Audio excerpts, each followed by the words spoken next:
In this video, we will analyze the prominence of strong leadership in the ancient world by examining both artifacts and texts that will provide insight to the desired traits of a leader during the period of ancient Greece.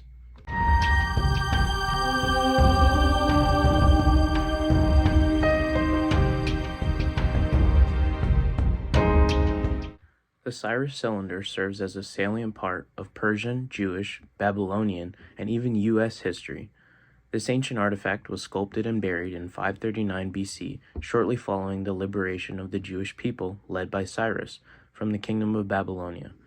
However, the cylinder was not discovered until 1879 by a British-led expedition that took place in what once was Babylon and is now current-day Iraq. Today you can find the cylinder in a British museum in London, England. A prominent contribution to the uniqueness of the artifact is that it was written for a Babylonian audience. And because of that, the cuneiform that you see on the cylinder is comprised of Hebrew, Aramaic, and Arabic language components. The contents of the cylinder describe the climax of Cyrus's rule and his numerous acts of nobility. The inscription justifies his invasion of Babylon by presenting the ideas of tolerance and diversity that Cyrus looked to encourage following his conquest. The artifact was displayed for the Babylonian people. The message to them can be summarized by a line from the cylinder that reads, "I am Cyrus, king of all the universe." Cyrus wished to communicate both his dominance and the respect he expected to receive from the citizens that were now under his rule. By approaching this artifact from a social scientist point of view, we can analyze the reason for the artifact's prominence and why it has been preserved as a guideline for numerous societies, including the founding fathers of America and even modern-day Iran.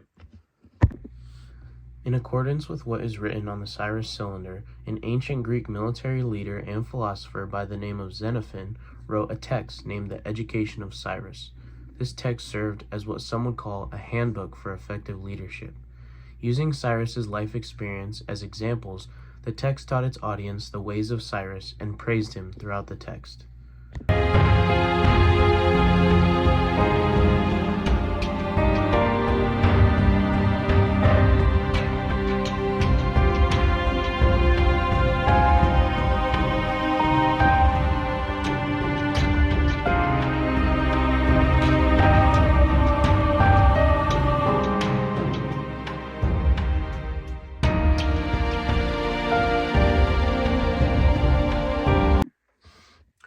The second artifact we will analyze is not so much an artifact as it is a burial site. The tomb of Cyrus the Great is located in ancient Persia and what is now considered modern-day Iran. The tomb dates back to somewhere between 540 and 530 BC, which is consistent with the recorded time of death of Cyrus the Great. The structure is composed of limestone and has gone through multiple rounds of renovations and preservation. In its untouched state, the tomb chamber contained a gold sarcophagus along with Cyrus's priceless belongings, including his arms and jewelry. The final ancient text that we will acknowledge as a contribution to our collective wisdom of ancient leadership will be Herodotus's writings about the 4 Persian kings. Herodotus is considered by many as one of the most influential figures in our history and is often considered the first historian. In his texts that discuss the Persian kings, he outlines the differences in personality and leadership style, allowing for an early formulation of what characteristics are to be considered attributes and which are to be seen as liabilities.